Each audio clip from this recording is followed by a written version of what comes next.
Actuellement, on étudie les points fondamentaux de la parole de Dieu.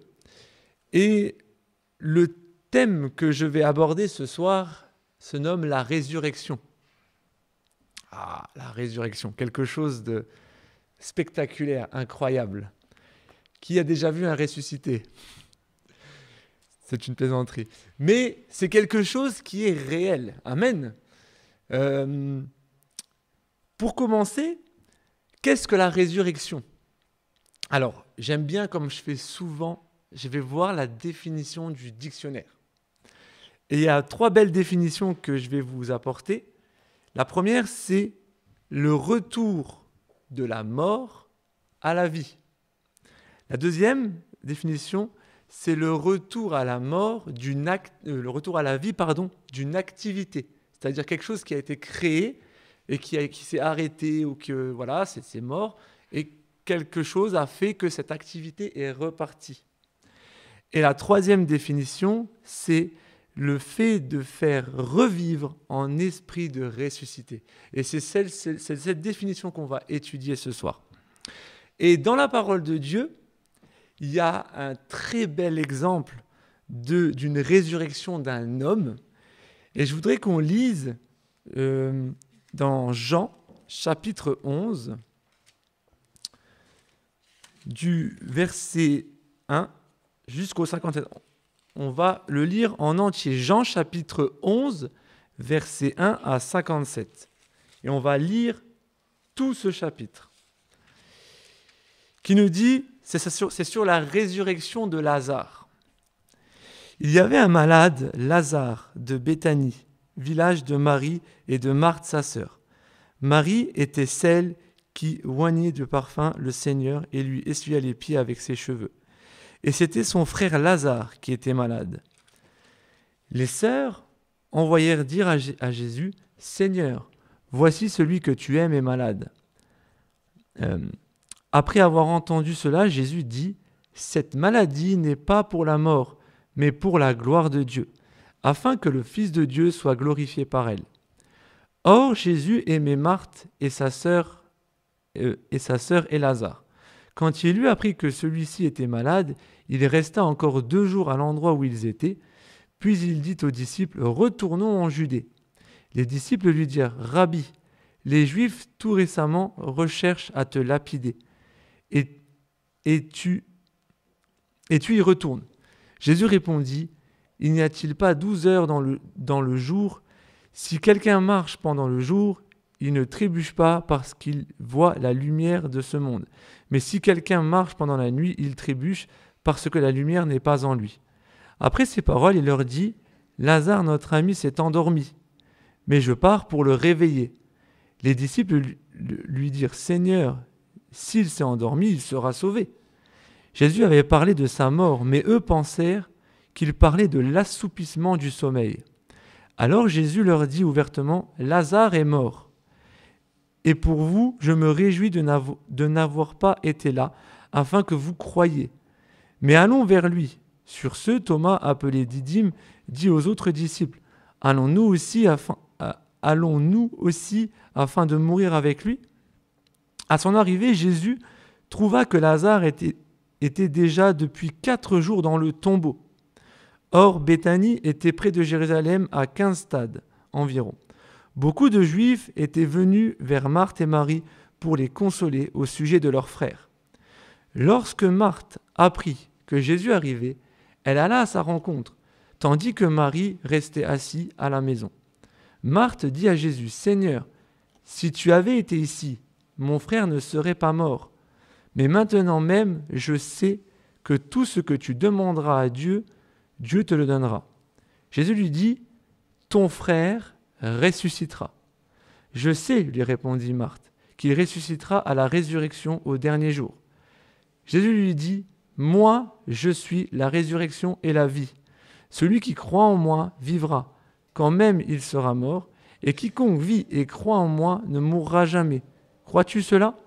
Elle lui dit, « Oui, Seigneur, je crois que tu es le Christ, le Fils du Dieu, celui qui vient dans le monde. » Après avoir dit cela, il s'en alla, puis elle appela Marie, sa sœur, et lui dit secrètement, « Le Maître est ici, et il t'appelle. » Dès que Marie eut entendu, elle se leva promptement et se rendit vers lui, car Jésus n'était pas encore entré dans le village, mais il était à l'endroit où Marthe l'avait rencontré. Les Juifs qui étaient dans la maison avec Marie et qui la consolaient la virent se lever promptement et sortit. Ils la suivirent, pensant qu'elle allait au tombeau pour y pleurer. Lorsque Marie fut arrivée là où était Jésus et qu'elle le vit, elle tomba à ses pieds et lui dit « Seigneur, si tu avais été ici, mon frère ne serait pas mort. » Quand Jésus vit qu'elle pleurait et que les Juifs venus avec elle pleuraient aussi, il frémit en son esprit et fut troublé. Il dit « Où l'avez-vous mis ?»« Seigneur, lui répondirent-ils, viens et vois. » Jésus pleura. Les Juifs dirent donc « Voyez comment il l'aimait » et quelques-uns d'entre eux dirent « Lui qui a ouvert les yeux aux aveugles, ne pouvait-il pas faire aussi que cet homme ne meure pas ?» Jésus frémissait de nouveau en lui-même, se rendit au tombeau, c'était une grotte et une pierre était placée devant. Jésus dit « ôtez la pierre ». Marthe, la sœur du mort, lui dit « Seigneur, il sent déjà, car c'est le 4e jour. » Jésus lui dit « Ne t'ai-je pas dit, si tu crois, tu verras la gloire de Dieu ?» Ils ôtèrent donc la pierre. Jésus leva les yeux en haut et dit « Père, je te rends grâce de ce que tu m'as exaucé. Pour moi, je savais que tu m'exauces toujours, mais j'ai parlé à cause de la foule de ceux qui se tiennent ici, afin qu'ils croient que c'est toi qui m'as envoyé. » Après avoir dit cela, il cria d'une voix forte « Lazare, sors !» Et le mort sortit, les pieds et les mains liés de bandelettes et le visage enveloppé d'un linge. Jésus leur dit « Déliez-le et laissez-le aller. » Plusieurs des Juifs venus chez Marie qui avaient vu ce qu'il avait fait crurent en lui, mais quelques-uns d'entre eux allèrent trouver les pharisiens et leur dire ce qu'avait fait Jésus. Alors les principaux sacrificateurs et les pharisiens assemblèrent le Sanhédrin et dirent « Qu'allons-nous faire ? Car cet homme fait beaucoup de miracles. Si nous le laissons faire, tous croiront en lui, et les Romains viendront nous enlever et notre lieu saint et notre nation. » L'un d'eux, Cap, qui était souverain sacrificateur, cette année-là leur dit « Vous n'y entendez rien. Vous ne vous rendez pas compte qu'il est avantageux pour vous qu'un seul homme meure pour le peuple et que la nation entière ne périsse pas. » Or, il ne disait pas cela de lui-même, étant souverain sacrificateur cette année-là, il prophétisa que Jésus devait mourir pour la nation, et non seulement pour la nation, mais aussi afin de réunir en un seul corps les enfants de Dieu dispersés. Dès ce jour, ils résolurent de le faire mourir. Jésus donc ne circula plus ouvertement parmi les Juifs, mais il partit de là pour la contrée voisine du désert dans une ville appelée Éphraïm. Il y séjourna avec ses disciples. La Pâque des Juifs était proche et beaucoup de gens du pays montèrent à Jérusalem avant la Pâque afin de se purifier. Ils cherchèrent Jésus et se disaient les uns aux autres dans le temple « Qu'en pensez-vous ? Ne viendra-t-il point à la fête ?» Or, les principaux sacrificateurs et les pharisiens avaient donné des ordres pour que si quelqu'un savait où il était, il le dénonçait afin qu'on l'arrête. Amen. Donc j'ai volontairement lu tout le verset parce qu'il y a quelque chose d'important en fait qu'il faut qu'on retienne. C'est la première résurrection. D'accord ? Disons que Jésus a fait plein de miracles. Vous êtes d'accord avec moi ? Il en a fait tellement. Et il a commencé par un petit miracle et il a terminé son dernier miracle par une résurrection. Et donc, si Jésus serait venu tout de suite et qu'il aurait fait direct le premier miracle, la résurrection des morts, je peux vous dire que les gens auraient su que c'était lui et voilà, et ça aurait été, c'est bon, c'est le Christ, et il n'y aurait pas eu tout ce qui s'est passé. Mais dans le plan de Dieu, Dans le plan de Dieu, il fallait que, comme j'ai dit la dernière fois dans mon message précédent, il s'est substitué. C'est-à-dire, en fait, Jésus est venu sur terre et il est devenu serviteur. Il est venu pour servir. Et quand il a servi, il a fait tant de miracles, tant de choses. Et le dernier miracle, c'était la résurrection. C'était son dernier miracle. Et ce qui est important, ce qu'il faut retenir, c'est que quand ce miracle a été fait, beaucoup d'hommes étaient vraiment dérangés. Ils n'acceptaient pas ce que Jésus faisait. Pourtant, c'était dans le plan de Dieu. C'est pour ça qu'aussi, à un moment, on a lu que c'était au verset 35 qui dit « Jésus pleura ». Jésus pleura parce qu'en fait, il savait que c'était vraiment la fin de son ministère sur terre. Il savait que, après ça, il n'y aurait plus de miracle. Après ça, allait arriver ce dont il était vraiment venu pour mourir pour les hommes.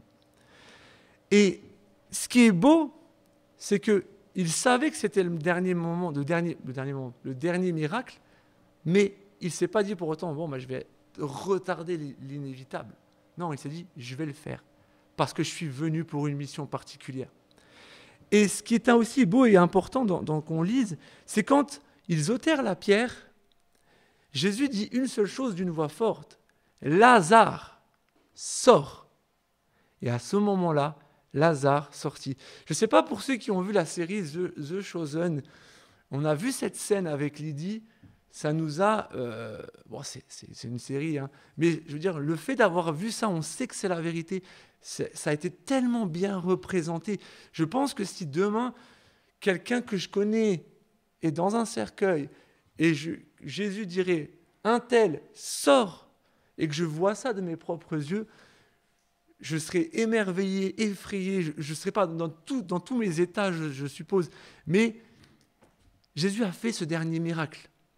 Et il l'a fait, il a ramené un homme de la mort à la vie. En fait, dans le plan, il savait qu'il était malade, il savait qu'il devait mourir, mais il devait faire ce miracle pour que, justement, des hommes ne soient pas contents, pour qu'ils aillent le mettre à la croix, pour accomplir le plan parfait. Amen. Si vous n'êtes pas d'accord, vous avez le droit de dire « je ne suis pas d'accord ». Mais disons que c'est un bel exemple, une résurrection. Mais ça, c'est une résurrection d'un homme vivant qui est mort et qui est revenu à la vie sur terre. Mais nous, ce qu'on va étudier ce soir, c'est la résurrection de notre âme. On vit sur terre, on est là sur terre pendant un temps pour accomplir le plan de Dieu, annoncer l'évangile, et un jour, on sera tous rappelés par Dieu. D'accord ? Et après ça, notre âme va se retrouver, pas tout de suite, mais pendant un temps, dans un lieu de repos. Et derrière, après, il y aura le jugement. Et donc, nous, ce qu'on va voir, c'est qu'est-ce que sera notre destinée éternelle ? Est-ce que c'est la résurrection et la vie éternelle auprès de Dieu, ou est-ce que ce sera l'enfer ? Il n'y a pas d'autre destination. C'est soit l'un, soit l'autre. Et souvent, les hommes ont tendance à dire moi, je suis une bonne personne, je fais des bonnes choses, je peux faire comme ça. Et si je fais plein de choses, Dieu me sauvera, Dieu m'aimera. J'aurai le droit à ma place, à mon ticket au ciel. Et c'est l'erreur de tout être humain. Et j'aimerais qu'on revienne un peu dans l'histoire avant. Disons que c'est l'entretien de Jésus avec Nicodème. Et j'aimerais qu'on lise le verset de Jean 3. On va lire beaucoup ce soir. J'espère que vous êtes prêts. Jean 3, du verset 1 à 21.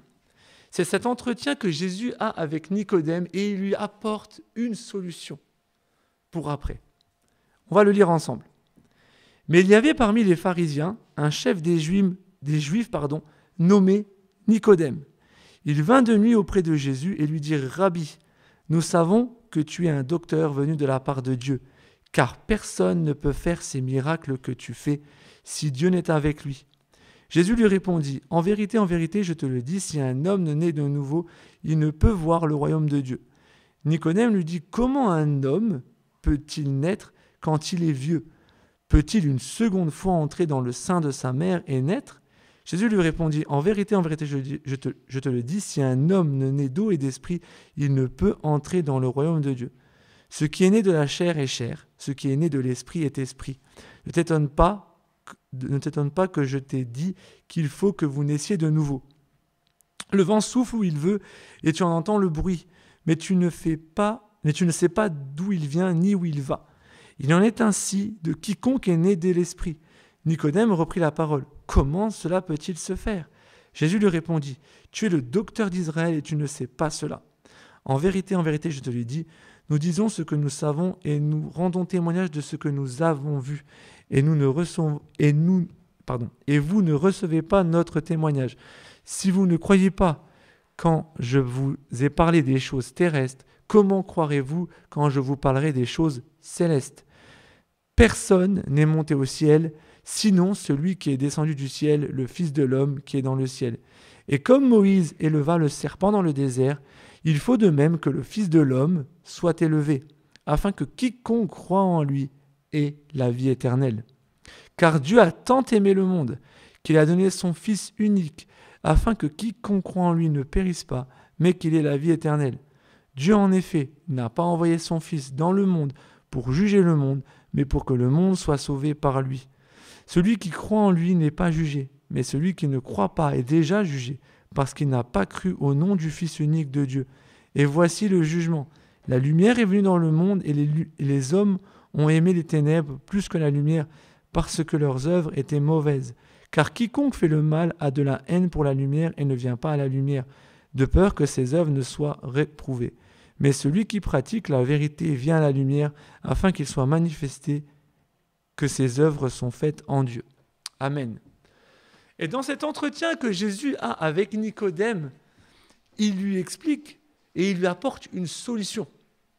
Le mois dernier, je vous avais parlé de la substitution et je vous avais dit que c'était Jésus qui était venu prendre la dette à notre place. Et en fait, Jésus et Nicodème sont en train de discuter et Jésus est en train de dire exactement ce que je vous ai dit il y a un mois. Il est en train de dire, il y a une solution, c'est Jésus, le Fils de Dieu. C'est grâce à moi, Jésus, que vous serez sauvés. Mais il faut simplement que vous croyiez. Il faut simplement que vous abandonnez de votre vieille nature. Il faut que vous vous remettez entièrement à moi. Et il est en train d'expliquer à Nicodème que je n'ai pas été envoyé dans le monde pour juger le monde, mais pour que le monde soit sauvé. Il est en train d'apporter une solution pour l'éternité. Nicodème ne comprenait pas. Et souvent, nous, on est comme Nicodème. On a une intelligence surélevée, mais on ne comprend rien. Mais avec le temps, on apprend les choses.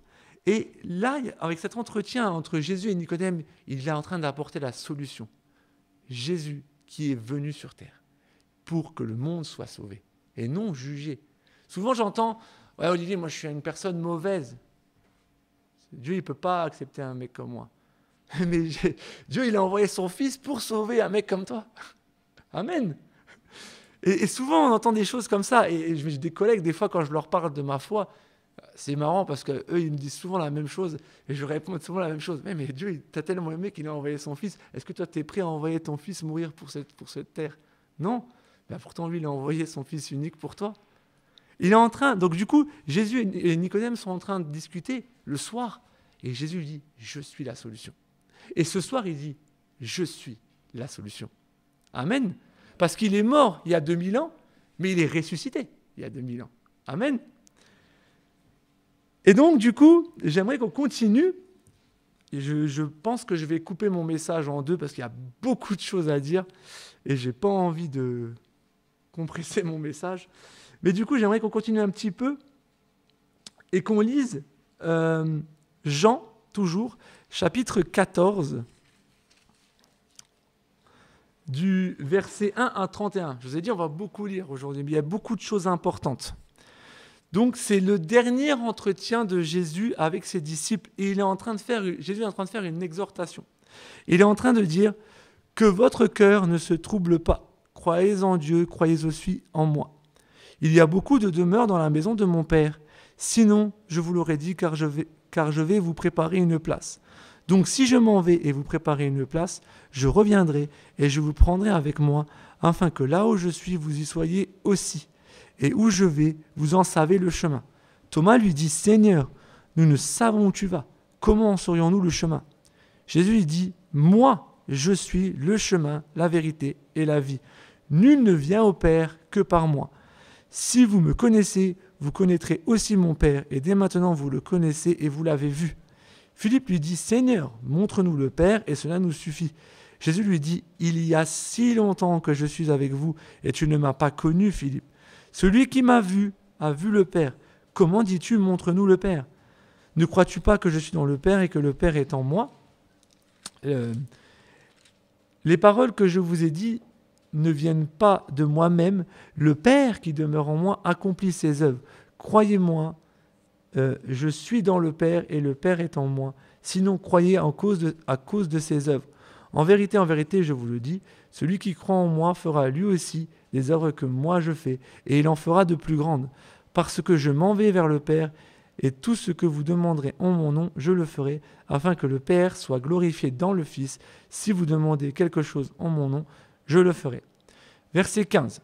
Si vous m'aimez, vous garderez mes commandements, et moi, je prierai le Père, et il vous donnera un autre consolateur qui soit éternellement avec vous, l'Esprit de vérité, que le monde ne peut recevoir, parce qu'il ne le voit pas et ne le connaît pas. Mais vous, vous le connaissez parce qu'il demeure près de vous, et il sera en vous. Je ne vous laisserai pas orphelin, je viens vers vous. Encore un peu de temps, et le monde ne me verra plus. Mais vous, vous me verrez parce que moi je vis, et que vous aussi vous vivrez. En ce jour-là, vous connaîtrez que moi je suis en mon Père. Pardonnez-moi, j'ai perdu ma ligne. En ce jour-là, vous connaîtrez que moi je suis en mon Père, vous en moi et moi en vous. Celui qui a mes commandements et qui les garde, c'est celui qui m'aime. Celui qui m'aime sera aimé de mon Père. Moi aussi je l'aimerai et je me manifesterai à lui. Jude, non pas l'Iscariote, lui dit, Seigneur, comment se fait-il que tu dois te manifester en nous et non au monde? Jésus lui répondit, si quelqu'un m'aime, il gardera ma parole et mon Père l'aimera. Nous viendrons vers lui et nous ferons notre demeure chez lui. Celui qui ne m'aime pas ne garde pas mes paroles, et la parole que vous entendez n'est pas de moi, mais du Père qui m'a envoyé. Je vous ai parlé de cela pendant que je demeure auprès de vous. Mais le Consolateur, le Saint-Esprit, que le Père enverra en mon nom, c'est lui qui vous enseignera toutes choses et vous rappellera tout ce que moi je vous ai dit. Je vous laisse la paix, je vous donne ma paix. Mais moi je ne vous donne pas comme le monde donne, que votre cœur ne se trouble pas et ne s'alarme pas. Vous avez entendu que je vous ai dit, je m'en vais et je reviendrai vers vous. Si vous m'aimez, vous vous réjouirez de ce que je vais vers le Père, car le Père est plus grand que moi. Je vous ai dit ces choses maintenant avant qu'elles n'arrivent, afin que lorsqu'elles arriveront, vous croyez. Je ne parlerai plus guère avec vous, car le prince du monde vient, et il n'y a rien de moi, mais c'est afin que le monde sache que j'aime le Père et que j'agis comme le Père me l'a commandé. Levez-vous et partons d'ici. Amen. Dans cette discussion, il y a quelque chose d'important. C'est vraiment presque la fin pour Jésus. Et il est en train de leur dire, les gars, je vous ai montré tout le chemin. Je vous ai montré tout comment il faut faire. D'accord? Mais bientôt, je vais aller accomplir ma mission. Je vais mourir, mais je vais ressusciter. Et il est en train de leur dire, et après, je serai encore un peu de temps avec vous, et après, je dois repartir. Mais quand je pars, c'est pas, je vous ai montré, vous vous débrouillez. Non, il est en train de dire, je pars, mais quelqu'un va venir, le consolateur, l'esprit de vérité, celui qui vous dira comment faire. Et aujourd'hui, merci Seigneur, cet esprit de consolateur est avec nous. Il est près de nous, il nous console quand ça ne va pas, il nous rassure quand ça ne va pas, il nous dit fais-moi confiance, fais comme ça. Et des fois on aimerait bien que Dieu nous dise alors Olivier, tu vas faire ça, tu vas prendre à droite, à gauche, machin, il y aura une personne, tu vas lui parler. Non, c'est Olivier, va là-bas et on va faire ensemble. C'est comme ça en fait. Et Jésus il est en train de leur dire, les gars, vous savez tout. Mais je ne vous laisse pas orphelin, ça veut dire que même si je repars vers le Père, je serai avec vous. je serai avec vous, je vous conseillerai, je vous conduirai. Et c'est quelle joie pour nous, parce que 2000 ans après, c'est toujours vivant. Amen. Continuons un petit peu, avant de couper. J'aimerais qu'on lise Marc, chapitre 8.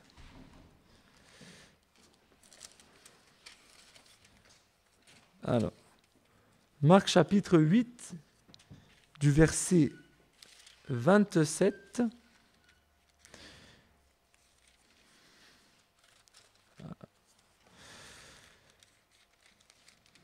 Alors, Marc chapitre 8, à partir du verset 27 jusqu'au le premier verset du chapitre 9, qui dit, donc on revient un peu encore dans le passé, on fera pas mal de futurs passés.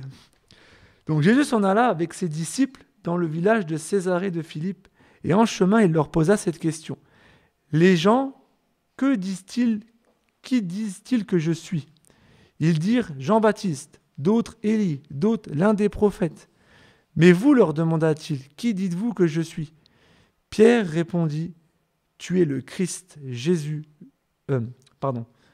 Mais vous, leur demanda-t-il, qui dites-vous que je suis? Pierre lui répondit, tu es le Christ. Jésus leur recommanda sévèrement de ne dire à personne ce qui le concernait.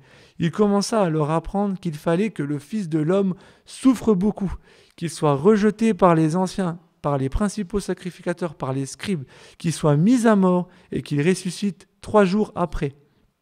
Il disait ces paroles ouvertement, et Pierre le prit à part et se mit à lui faire des reproches.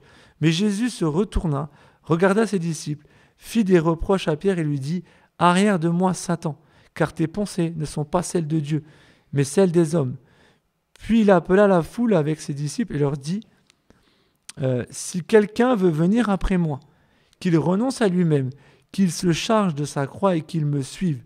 Quiconque en effet voudra sauver sa vie la perdra, mais quiconque perdra sa vie à cause de moi et de l'Évangile la sauvera. Et que sert-il à un homme de gagner le monde entier s'il perd son âme? Que donnerait un homme en échange de son âme?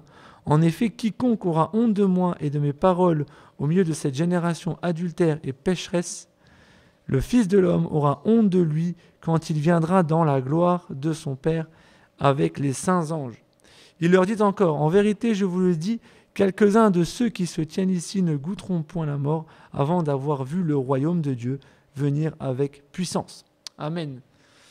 Donc ce que je viens de lire, c'est Jésus qui est en train de dire à ses disciples, voilà, je suis le Fils, ça s'est passé avant, je suis le Fils de Dieu, je suis le Christ, et il est en train de leur dire, mais vous savez les gars, je suis aussi venu pour vous parce que j'ai une mission, sauver l'humanité. Et les disciples ne comprenaient pas. Ils disent, mais non, c'est pas possible. Jamais ça t'arrivera.